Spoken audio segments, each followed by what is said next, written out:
Hello everyone, welcome back to a new session on editorial analysis. और हम शुरू करेंगे वोकैबुलरी से। वोकैबुलरी हमें हेल्प करता है अपने पैसेज को, अपने एडिटोरियल को और बेहतर तरीके से और अच्छे तरीके से समझने में। साथ ही साथ अगर आप अपने कॉम्प्रिहेंशन स्किल्स को इम्प्रूव करना चाहते हैं, टेस्ट करना चाहते हैं, तो हर एडिटोरियल के एंड में दिए होते हैं कुछ questions based on vocabulary, based on the editorial, tone based questions. उनको आप ज़रूर आंसर कीजिएगा और अपने आंसर्स को कमेंट बॉक्स में पोस्ट कीजिएगा। और करेक्ट आंसर जो होते हैं वो कमेंट सेक्शन में पिन होते हैं। चलिए शुरू करते हैं आज का session. The first vocabulary which is a phrase, it is set aside. Set aside का मतलब होता है कैंसिल कर देना। सेट असाइड का मतलब होता है कैंसिल कर देना, राइट। सो कैंसिल कर दिया या कोई चीज़ नलिफाई कर दिया, नल कर दिया। ओवरटर्न करना, रिवोक करना, ये इसके सिनोनिम्स हैं।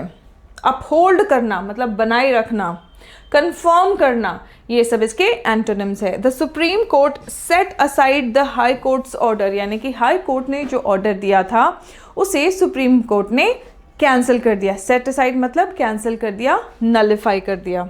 Coming to the next one, notable. A B L E ending words क्या होते हैं? एडजेक्टिव्स होते हैं।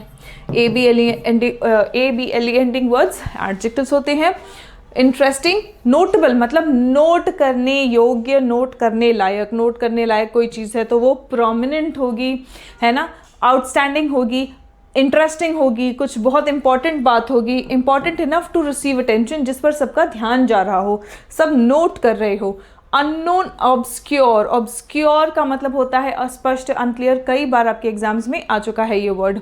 Getting both sides to agree was a notable achievement, यानी कि दोनों पक्षों को मानने के लिए तैयार करना एक नोटेबल अचीवमेंट था, ठीक है। Interim, interim is again an adjective. It means something that is not final.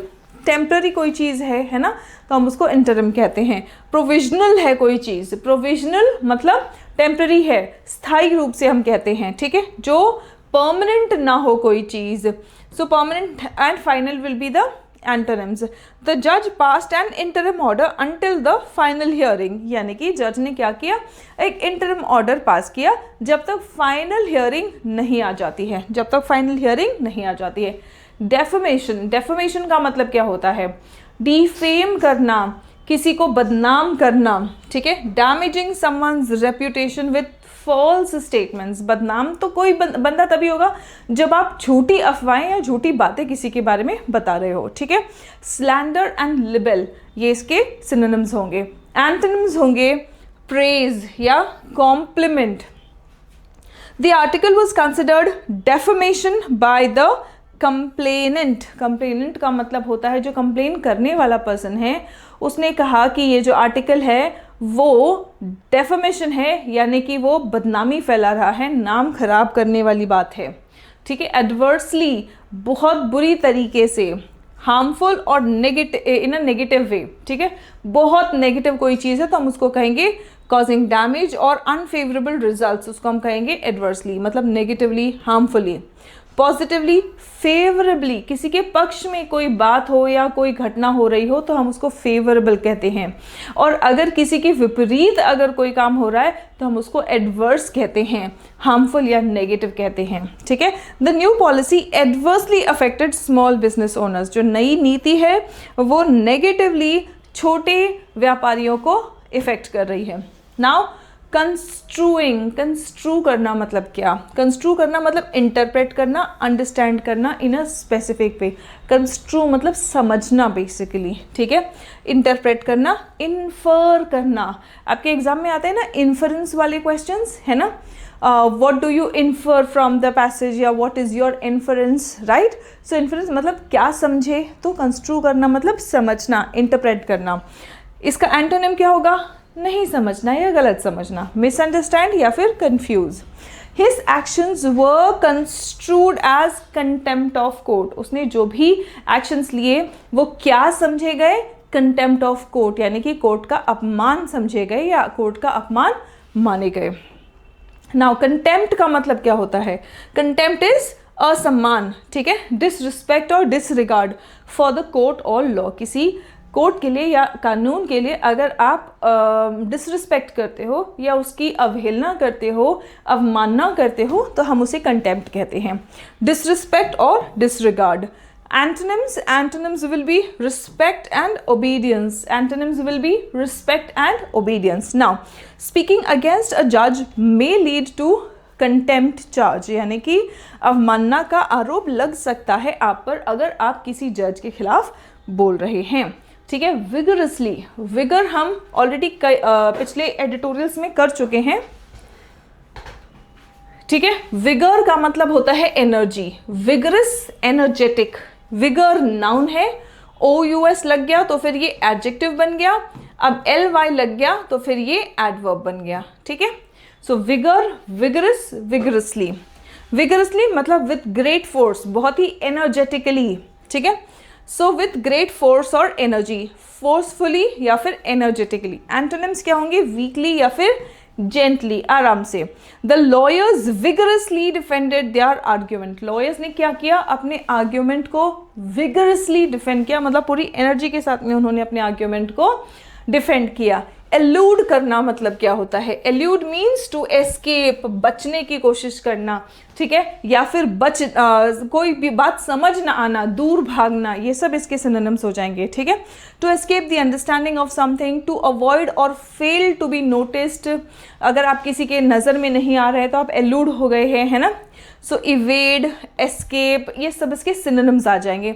Students remember when we talk about synonyms we take not the exact meaning. Of course exact meaning है तो फिर हम वो ही answer अपना मानेंगे, लेकिन जब भी एग्जैक्ट मीनिंग नहीं होता है अवेलेबल इन द ऑप्शंस, हमारे कॉम्पिटिटिव एग्जाम्स है, राइट, एंड MCQs होते हैं, मतलब मल्टीपल चॉइस क्वेश्चंस होते हैं. सो हम nearest synonym, nearest meaning word हम अपना सिनोनिम कंसिडर करके आंसर मार्क करते हैं. नाउ रिमेंबर, कुछ बच्चे कई बार कुछ क्वेश्चंस के लिए बोलते हैं कि मैम इसका तो एग्जैक्ट मीनिंग यही है. नहीं, नियर मीनिंग भी आपको पता होना चाहिए, ठीक है. एग्जैक्ट तो पता ही होना चाहिए, उसके साथ साथ नियर मीनिंग जो वर्ड्स होते हैं वो भी पता होने चाहिए, यानी कि सिनोनिम्स पता होने चाहिए, ताकि आप अपने MCQs में करेक्ट आंसर को मार्क कर पाएँ, ठीक है. एस्केप करना. अब एंटोनिम क्या है? एल्यूड, मतलब अगर कोई कॉन्सेप्ट आपको एल्यूड करना मतलब समझ ही नहीं आ रहा है, ठीक है. सो उसका एंटोनिम क्या होगा? कि वो कॉन्सेप्ट आपको समझ आ गया, वो कॉन्सेप्ट आपके दिमाग में कैप्चर हो गया, ठीक है. The true meaning of the poem alluded most readers. इसका मतलब क्या हो गया? ज़्यादातर वो जो पोएम को पढ़ने वाले लोग हैं उनको असली मीनिंग समझ ही नहीं आया. The true meaning of the poem alluded most of the readers, ठीक है. प्रिजम्पशन का मतलब क्या होता है? प्रिजम्पशन का मतलब होता है कोई चीज़ जो लोग मानते हैं या अज्यूम कर लेते हैं, ठीक है. अजम्पशन या बिलीफ, किसी की विचारधारा, ठीक है. उसका एंटोनिम क्या होगा? डाउट या disbelief. There is a presumption of innocence until proven guilty, यानी कि कानून के नज़र में आप बेगुनाह हैं जब तक आपका गुनाह साबित नहीं हो जाता. अनटिल प्रूवन गिल्टी, ठीक है, तब तक कानून मानता है कि आप बेगुनाह हैं. There is a presumption of innocence until proven guilty. Intermediary किसको कहते हैं? इंटरमीडियरी मतलब मीडियम, जो माध्यम बनता है हम उसको इंटरमीडियरी कहते हैं. पर्सन और platform acting as a link between parties, जो माध्यम बनता है, लिंक बनता है, हम उसे इंटरमीडियरी कहते हैं, ठीक है. मीडिएटर भी कह सकते हैं, मिडल मैन भी कह सकते हैं, ठीक है. और देशों और राज्यों के बीच में अक्सर बातचीत करवाने वाले पर्सन को इंटरलोक्यूटर भी कहते हैं, ठीक है. डायरेक्ट या फिर प्रिंसिपल. ये अब यहाँ पे तो माध्यम की बात हो रही है ना, तो एंटोनिम क्या होगा? जो मुख्य होगा, है ना, जो माध्यम नहीं, जो स्वयं है, डायरेक्ट है या प्रिंसिपल है, यानी मुख्य है, ठीक है. प्रिंसिपल, एक तो आपको पता है PAL वाला जो प्रिंसिपल होता है ना, एक प्रिंसिपल का मतलब होता है मेन, यानी कि मुख्य. रिमेंबर, मेन यानी कि मुख्य, ठीक है. एक प्रिंसिपल आपके स्कूल के प्रिंसिपल होते हैं, ठीक है. और एक प्रिंसिपल की स्पेलिंग है जिसका मतलब होता है सिद्धांत, ठीक है. और एक प्रिंसिपल की स्पेलिंग है, वहाँ पे PLE आता है, नॉट PAL, ठीक है. PLE आएगा, नॉट PAL. PAL वाले का भी दो मीनिंग है, राइट. एक है मुख्य, मेन, एक है आपके स्कूल के प्रिंसिपल. और PRINCI PLE प्रिंसिपल का मतलब होता है सिद्धांत, ठीक है. सो हमारे जीवन में कुछ तो सिद्धांत होने चाहिए. We should have some principles in our life, right. ये आपके एग्जाम में कई बार पूछे जाते हैं, तो आप इसका ध्यान रखेंगे। अवेल का मतलब क्या होता है? अवेल का मतलब होता है मेक यूज ऑफ या बेनिफिट फ्रॉम, ठीक है, यूटिलाइज करना, बेसिकली एम्प्लॉय करना या यूज करना। नाउ वेस्ट करना, इग्नोर करना, ये इसके एंटोनिम्स हो जाएंगे। The foundation avails the technical tools for contributors, यानी कि फाउंडेशन क्या करता है? टेक्निकल टूल्स का प्रयोग करता है, अवेल करता है, लाभ उठाता है। अवेल का मतलब है बेनिफिट फ्रॉम, लाभ उठाना, ठीक है। सो जो फाउंडेशन है वो लाभ उठाता है टेक्निकल टूल्स का कॉन्ट्रीब्यूटर्स के लिए। Right students, cater to, cater to का मतलब क्या होता है? प्रोवाइड करना, ठीक है। केटर टू मतलब प्रोवाइड करना। जैसे teachers cater to the demands of the students, and क्या प्रोवाइड करते हैं टीचर्स? एजुकेशन, है ना। सो डिमांड्स, सर्व करना, प्रोवाइड करना। निग्लेक्ट एंड इग्नोर अगेन इसके एंटोनिम्स हो जाएंगे। The foundation caters to the public's right to know, यानी कि उस फाउंडेशन को क्या मुख्य कार्य दिया गया है कि आप पब्लिक का जो राइट टू नो है, जानने का अधिकार है पब्लिक का, वो आप प्रोवाइड करो। फाउंडेशन को वो रोल या रिस्पॉन्सिबिलिटी दिया है। रेप्रेजल्स का मतलब क्या होता है? ठीक है, रिटेलिएटरी एक्शन, और ये यूजुअली हार्श होता है, ठीक है। रिटेलिएशन या रिवेंज, बदला। एंटोनिम क्या होगा? पीस, शांति या फिर forgiveness. Wikipedia protects users from possible reprisals. Wikipedia क्या करता है कि यूजर्स को पॉसिबल, जो संभावित रेप्रिजल्स हो सकते हैं, यानी कि जो रिटेलिएटरी एक्शन हो सकते हैं, उनसे विकिपीडिया बचाता है। इन्वोक करना, invoke is what? It is a verb, ठीक है, it is a verb. Invoke मतलब बेसिकली मेंशन करना, आवाहन करना, रिफर करना, ठीक है। साइट, साइट रिमेंबर हमारे पास SIGHT साइट भी होता है, ठीक है। SITE साइट भी होता है, सबका प्रोनाउंसिएशन एक जैसा है। इस साइट का मतलब होता है मेंशन करना, जिक्र करना, आवाहन करना, ठीक है। जैसे हम जब भी कोई हवन पूजा करते हैं तो हम सारे भगवानों का आवाहन करते हैं, वी इन्वोक द गॉड्स, है ना। तो हम सभी भगवानों का आवाहन करते हैं, वी इन्वोक देम, ठीक है। हम मेंशन करते हैं उनको, उनका नाम लेते हैं, है ना। श्री गणेश करना, श्री गणेश करके आप कोई भी काम शुरू करते हो। So you invoke Lord Ganesha when you start और बिगिन एनीथिंग, राइट। रिफर करना, ठीक है। अब साइट, इस साइट का मतलब होता है दृष्टि, ठीक है। इस साइट का मतलब होता है लोकेशन। हम कहते हैं ना टूरिस्ट साइट, पहलगाम क्या है? टूरिस्ट साइट है, ठीक है, राइट। नाउ डिसरिगार्ड, अब यहाँ पे हमने क्या किया? आवाहन किया, तो एंटोनिम क्या है? इग्नोर किया, right. The court invoked past rulings on transparency. Court ने मेंशन किया जो पहले जो भी आदेश दिए गए थे, रूलिंग्स दिए गए थे, ट्रांसपेरेंसी मतलब पारदर्शिता के ऊपर, तो उसको इन्वोक किया। Students, we have our application on Serene Pathshala, and आपको कॉम्पिटिटिव इंग्लिश यानी कि किसी भी गवर्नमेंट एग्जाम्स के लिए अगर आप प्रिपेयर कर रहे हैं तो जो इंग्लिश आपको पढ़ने की ज़रूरत है उसका भी बैच है। और अगर आप अपनी कम्युनिकेशन स्किल्स इंप्रूव करना चाहते हैं तो कम्युनिकेशन स्किल्स इंप्रूव करने के लिए आपको ढेर सारी प्रैक्टिस की ज़रूरत है, जो कि होता है जूम एक्सप्रेस बैच में। यहाँ पे ग्रामर पर बहुत ज़्यादा डेप्थ में फोकस नहीं होगा, प्रैक्टिस पर बहुत ज़्यादा फोकस होगा। यहाँ पे ग्रामर और प्रैक्टिस दोनों पर फोकस होता है, ठीक है। यहाँ पे इन डेप्थ सब कुछ जो आपके एग्जाम में पूछा जाता है आपको कराया जाएगा। In depth grammar, vocabulary, comprehension, cloze test, parajumbles, 200+ hours का आपके पास यहाँ पे VOD बैच है, ठीक है। चलिए, right to know the on the Wikimedia case and की rights. Now high courts must be more sensitive to fundamental rights. High courts को जो फंडामेंटल राइट्स है उसके लिए और सेंसिटिव होना चाहिए। The Supreme court of India order on May 9, 2025 setting aside the Delhi High Court order directing the Wikimedia Foundation to take down a page on its Wikipedia Internet Encyclopedia is notable for several reasons। क्या कहा जा रहा है कि supreme court ने जो high court के order को कैंसिल किया। हाई कोर्ट का ऑर्डर क्या था? हाई कोर्ट ने विकीपीडिया का एक पेज हटाने को कहा था। इस हाई कोर्ट के ऑर्डर को सुप्रीम कोर्ट ने क्या किया? उन्होंने सेट असाइड करना मतलब कैंसिल किया, ठीक है। इन अक्टूबर 2024 अ सिंगल जज of the high court had issued interim order, ठीक है। सो अभी कब की बात कर रहे हैं, ये 2024 की बात कर रहे हैं कि एक जज ने, हाईकोर्ट के एक जज ने क्या किया था, इंटरिम ऑर्डर दिया था after Wikipedia users floated a new page detailing the defamation case and a discussion forum in which some users commented adversely on the single judge's order। ठीक है, तो एक सिंगल जज ने हाई कोर्ट के क्या किया था, इंटरिम ऑर्डर दिया था, issued the interim order after Wikipedia users. ये कब ऑर्डर आया था, विकिपीडिया के कुछ यूजर्स हैं, उन्होंने एक पेज बनाया था, ठीक है, उस पर एक ऑर्डर दिया था हाई कोर्ट के एक जज ने। ठीक है, अब वो पेज क्या बोल रहा था, floated a new page detailing the defamation case. Defamation case का डिटेल देते हुए कुछ यूजर्स ने एक पेज बनाया था और उस पेज के लिए एक इंटरिम ऑर्डर दिया हाई कोर्ट ने। ठीक है, and a discussion forum in which some users, और एक डिस्कशन फोरम भी दे दिया था उसी में।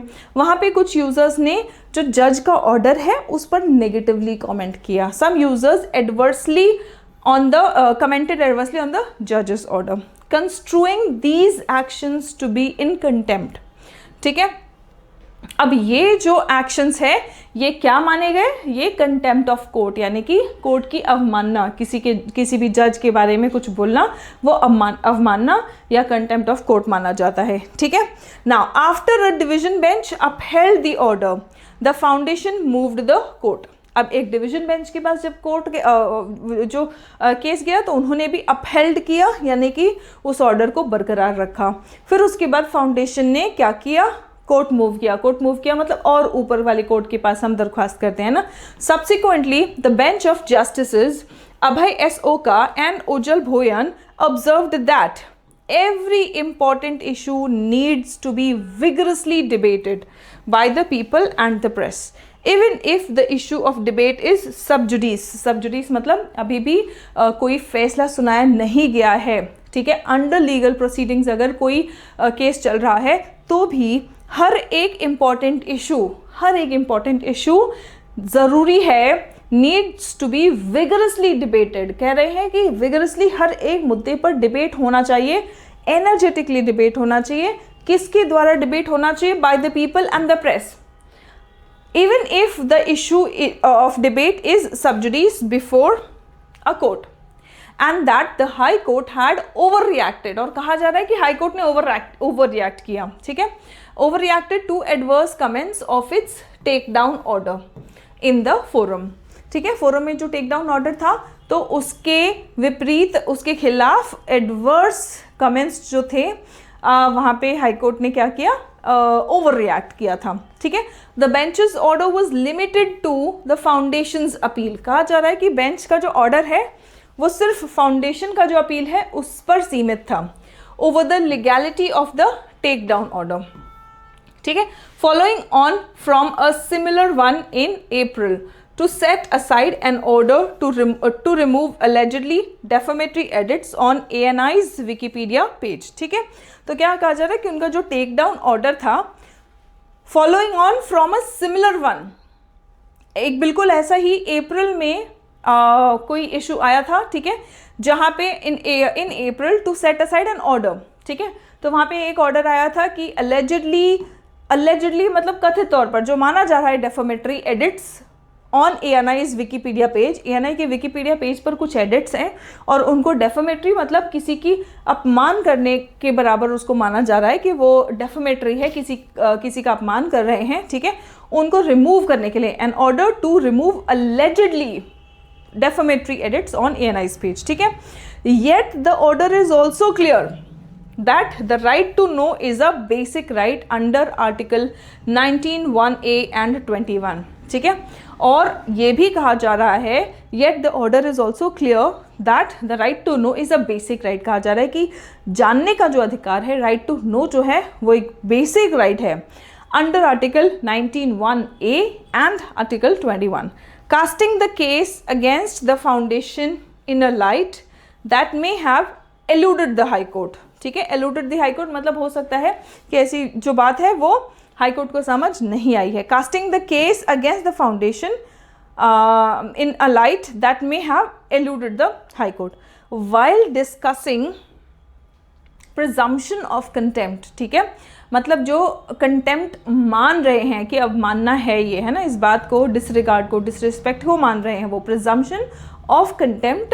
Justices Oka and Bhuyan noted that the right to know controls the people's ability to participate in public development and to access justice. कह रहे हैं ये दोनों जस्टिस ओका एंड भोयन, ये दोनों कह रहे हैं कि राइट टू नो जो है ये कंट्रोल करता है क्या, लोगों की क्षमता कि वो पार्टिसिपेट कर पाए पब्लिक डेवलपमेंट में और न्याय पाने में, ठीक है।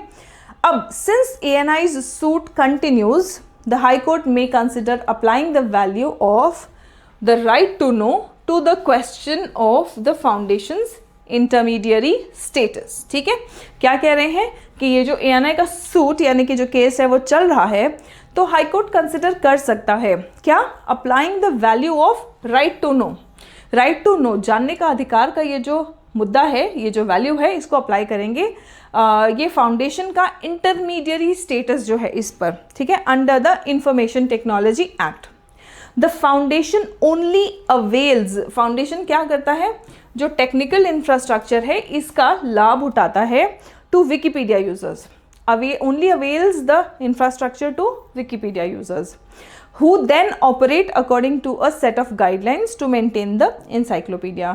और फिर वो विकिपीडिया यूजर्स ऑपरेट करते हैं, काम करते हैं according to a set of guidelines, उनके लिए कुछ गाइडलाइंस है, उसके मुताबिक वो काम करते हैं ताकि वो एनसाइक्लोपीडिया मेंटेन कर पाए, ठीक है। Now the setup allows users, setup क्या करता है कि यूजर्स को अलाउ करता है to act independently even as the guidelines are clear that Wikipedia will only collect and organize information from other sources। ठीक है, अब विकिपीडिया का गाइडलाइंस बिल्कुल क्लियर है कि हम सिर्फ इकट्ठा करेंगे और ऑर्गेनाइज करेंगे इंफॉर्मेशन को जो दूसरे स्रोत से आएगा, and not develop new thesis of its own. Wikipedia का गाइडलाइन बिल्कुल क्लियर है कि हम कुछ नया नहीं बनाएंगे, जो अलग अलग सोर्सेज से आ रहा है उसी को हम लेंगे और उसको इकट्ठा करके हम ऑर्गेनाइज करेंगे, that's it. Thus the foundation caters to the people's right to know by protecting users against reprisals by the aggrieved powerful and by enhancing the quality of their contributions through the platform's democratic apparatus। ठीक है, तो अभी यहाँ पे बहुत सारी चीज़ें बोली गई हैं, एक बार अच्छे से समझने की कोशिश करते हैं।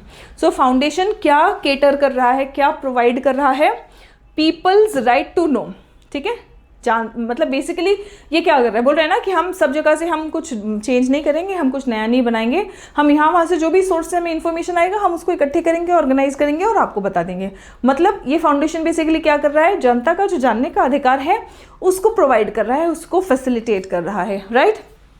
और इसी के साथ साथ वो क्या करते हैं, बाय प्रोटेक्टिंग यूजर्स अगेंस्ट रेप्रिजल्स, जो यूजर्स हैं उनको रेप्रिजल्स से, डांट फटकार से भी बचा रहा है, ठीक है। By the aggrieved powerful, aggrieved यानी कि अगर किसी कोई ताकतवर इंसान है और उसके खिलाफ अगर कुछ कहा गया है तो उनसे भी वो बचा रहा है यूजर्स को, aggrieved powerful, and bye enhancing the quality of their contributions, और उनके कॉन्ट्रीब्यूशंस की क्वालिटी को भी और वो क्या कर रहा है, एनहांस कर रहा है, मतलब बेहतर बना रहा है through the platforms democratic apparatus. कैसे बेहतर बना रहा है, प्लेटफॉर्म का ये जो अपैरेटस है ये बहुत डेमोक्रेटिक है, मतलब सब लोग इसमें हिस्सा ले सकते हैं। The right to know and the right to freedom of expression should be upheld before the Supreme Court. कहा जा रहा है कि जानने का अधिकार और जो अभिव्यक्ति का अधिकार है, राइट और फ्रीडम ऑफ एक्सप्रेशन है ना, अभिव्यक्ति की आज़ादी जिसको हम कहते हैं, फ्रीडम ऑफ एक्सप्रेशन है, should be upheld before the Supreme court is involve in each case. दोनों भी केस में क्या इन्वॉल्व है कि ये जो राइट टू नो और फ्रीडम ऑफ एक्सप्रेशन, इन दोनों बातों को should be upheld before the Supreme Court. कहा जा रहा है कि दोनों सुप्रीम कोर्ट में बने रहना चाहिए, ठीक है। As the justices invoked former Chief Justice of India DY Chandrachud quoting Jeremy Bentham to say, ठीक है। तो इन्होंने क्या किया, इन्वोक किया, यानी पुराने जो हमारे पहले के चीफ जस्टिस ऑफ इंडिया हैं CJI DY चंद्रचूड़, इनकी इन्होंने कोट किया था, है ना, जेरेमी बेंथम का कोट किया था। Publicity about courtroom proceedings keeps the जज himself while trying under trial, ठीक है। अब समझो इसको, इन्होंने क्या किया था, जेरेमी बेंथम की इस बात को चीफ जस्टिस ऑफ इंडिया ने मेंशन किया था इस बात को इन जजेस ने मेंशन किया। बात क्या है कि जब कोई भी मुद्दा कोर्ट में चल रहा है, मतलब सब जडीज़ है, उसकी पब्लिसिटी, मतलब उसको अगर बाहर जनता के सामने लाते हैं, ठीक है, तो वो क्या करता है कि जो जज ऑलरेडी कोई फैसला सुनने बैठा है, उसका भी फैसला जनता सुन रही होती है, ठीक है। वाइल ट्राइंग, यहाँ पे ट्राइंग का मतलब कोशिश करना नहीं है, मतलब जज करते रहना। जज फैसले के ऊपर फैसला सुनाने, मतलब कोई भी मुद्दा है उस पर फैसला सुनाने वाला है, ठीक है, और जज पर फैसला सुनाने के लिए या जज को जज करने के लिए जनता बैठी है, ठीक है। So publicity about courtroom proceedings keeps the जज himself while trying under trial. मतलब जिसके खिलाफ केस चल रहा होता है तो हम कहते हैं कि ही इज़ अंडर ट्रायल, है ना। तो हम कह रहे हैं कि जज जब अंडर ट्रायल, मतलब कोई केस है, तो जज को भी अंडर ट्रायल रखा जा रहा है। कैसे? पब्लिसिटी से, यानी कि सबके सामने वो केस लाके, राइट। सो ये बात को उन्होंने मेंशन किया है। होप आपको ये बात अच्छे से समझ आ गई है ना। आज एक लीगल टॉपिक के ऊपर आज का आर्टिकल था। आई होप आपको समझ आया। आपको हर तरह के आर्टिकल को समझने की क्षमता डेवलप करनी है, ठीक है। हर तरह का, देखो लैंग्वेज इंग्लिश ही होता है हर आर्टिकल को लिखने का, but every subject has its own jargons and every subject has its own way of expression. Legal है तो वो लीगल तरीके से उसकी जो लैंग्वेज होगी, एनवायरमेंटल है, साइंटिफिक है, जोग्राफिकल है, पॉलिटिकल है, ठीक है। सो हर एक सब्जेक्ट का अपना एक अलग जार्गन्स होता है, और हर तरह के सब्जेक्ट को, फाइनेंशियल आर्टिकल है, इकोनॉमिकल आर्टिकल है, तो उनका अपना एक तरीका होता है आर्टिकल को एक्सप्रेस करने का, लिखने का, समझने का, ठीक है। तो हमें हर तरह के आर्टिकल को समझने की क्षमता डेवलप करनी है। अब आज के आर्टिकल का टोन कैसा था? सरकास्टिक था, एनालिटिकल था, इनडिफरेंट था, या ह्यूमरस था? आप मुझे कमेंट करके इसका आंसर बताएंगे। The next question is what was the Supreme Court's view on the Delhi High Court's take down order? Supreme Court का क्या व्यू था? दिल्ली हाई कोर्ट का जो ऑर्डर था उसको कैंसिल करते हुए सुप्रीम कोर्ट ने ऑर्डर दिया, तो उनका क्या व्यू था? What does the passage suggest about the role of Wikimedia Foundation? Passage के अकॉर्डिंग विकीमीडिया फाउंडेशन का क्या रोल है, क्या भूमिका है? Now vocabulary, construing, ये जो vocabulary है सेंटेंस में, इसका मतलब क्या है? Some users commented adversely on the single judge's order, construing these actions to be in contempt. ठीक है, construing these actions to be in contempt. तो construe करना, इसका मीनिंग क्या है? अब आप मुझे पार्टिसिपल फ्रेज आइडेंटिफाई करके बताएंगे in the sentence. While discussing the presumption of contempt, यानी कि अजम्पशन ऑफ कंटेम्प्ट, यानी कि जब हम मान रहे हैं कि हाँ यहाँ पे अवमानना हो रही है, अवहेलना हो रही है, ठीक है, तो ऐसी बात को डिस्कस करते हुए justice Oka and Bhuyan noted that the right to know, ठीक है। तो आप मुझे बताएंगे कि आपका आंसर, एंड आई गेस यहाँ पे ऑलरेडी पार्टिसिपल फ्रेज आपका आंसर करेक्ट मार्क्ड है, ठीक है। चलिए, that's it for today, see you in the next session students. तब तक अपना ख्याल रखें, स्वस्थ रहें, मस्त रहें। सेशन कैसा लगा ज़रूर लाइक करें, and if you are new to the channel please do subscribe and share it with your friends who are preparing and who want to improve their vocabulary and comprehension skills. That's it for today, see you in the next session. तब तक अपना ख्याल रखें, स्वस्थ रहें, मस्त रहें, पढ़ते रहें और सभी बच्चे आगे बढ़ते रहें। जय हिंद एवरीवन।